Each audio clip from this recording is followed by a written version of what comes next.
I'd like to continue in our epic saga of the story of Leroy Hotfoot Jones. And where we're going to pick up is Hotfoot Jones has already been discovered by the law.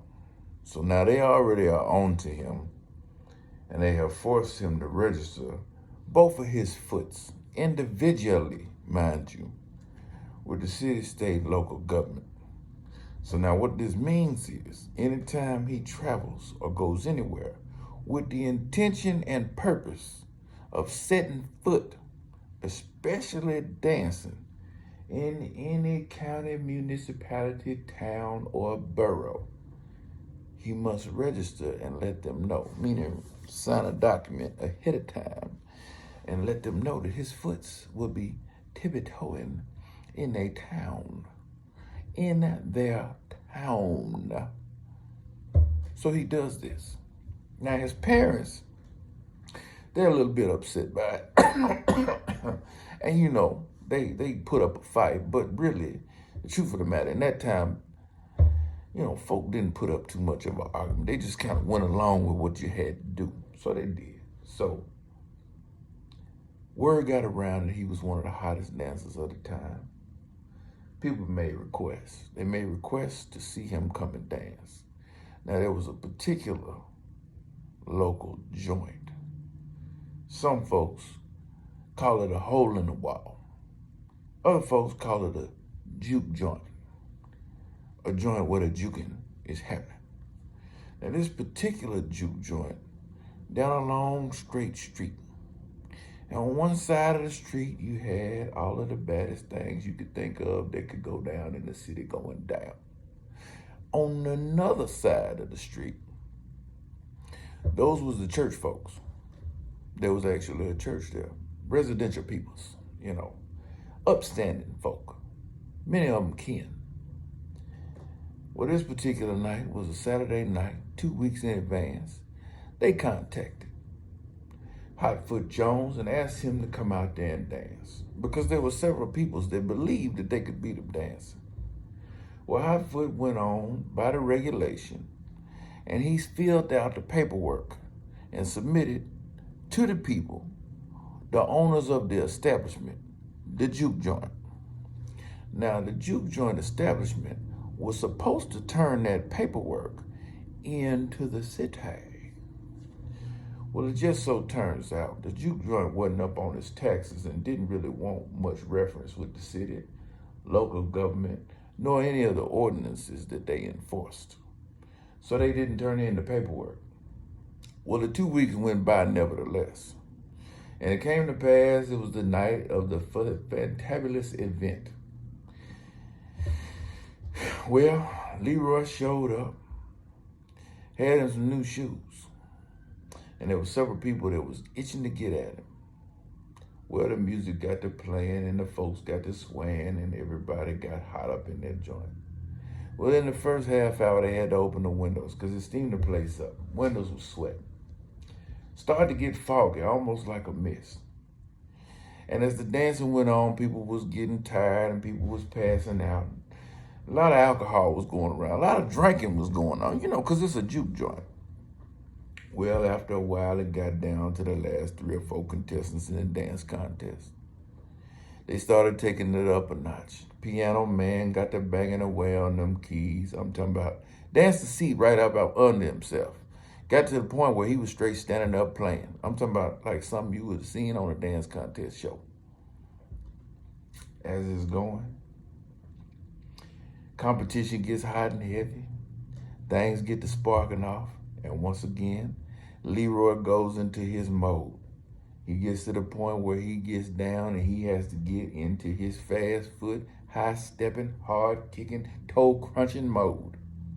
He gets to stomping up in there, and with the amount of alcohol that was in the establishment, wasn't enough windows. They couldn't get the flammability out of the premises quick enough. Messed around and sparked it off, started a fire up in there. Boom, yeah! Next thing you know, whole joint went up. Folks running in every direction trying to get up out of there. Now, mind you, they done danced all night. At this point, it's about 7:30 in the a.m. part of the day. Church folk was across the street. Blaze went up. Well, the church, being good, kindly types of citizens, sent the usher board across the street. Usher board rushed over there, trying to establish in the middle of the confusion some order. So the ushers come out there, gloved hands and everything, trying to get people to exit in an orderly fashion. Folks running, wigs burning. I'm talking about hair smell all up in the air. You can smell it for miles around.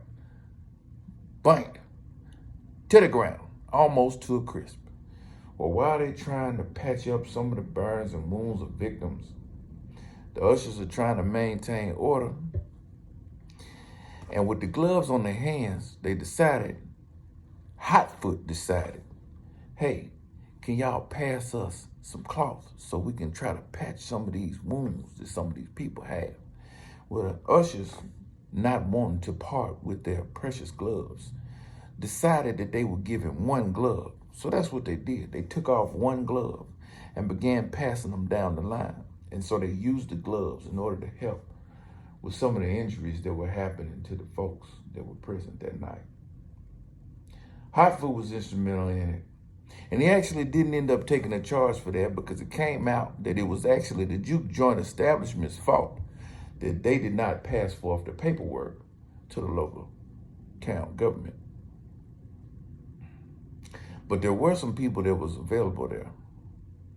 And this is a rippling effect through history because the Jacksons were one of the families present. And there was a particular little boy named Michael that was there that got his hand on one of them gloves. He put his hand in one of them gloves and got to dancing around with it. Now, nobody thought nothing of it. And Hotfoot showed him a couple of moves, just being nice past the time. You know, he was community servant that way.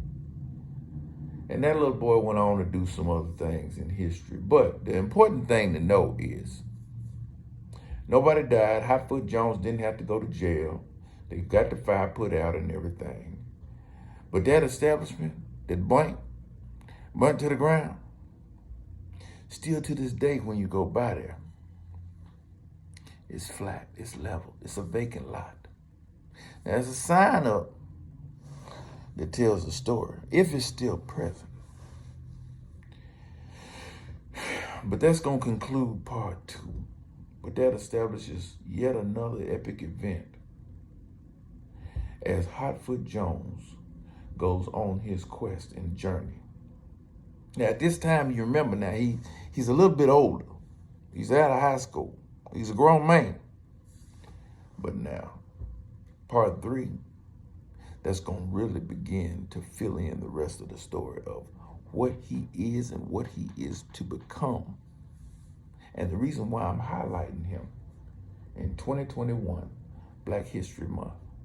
Leroy Hotfoot Jones. Somebody that you should know, love, and respect. Y'all have a good morning.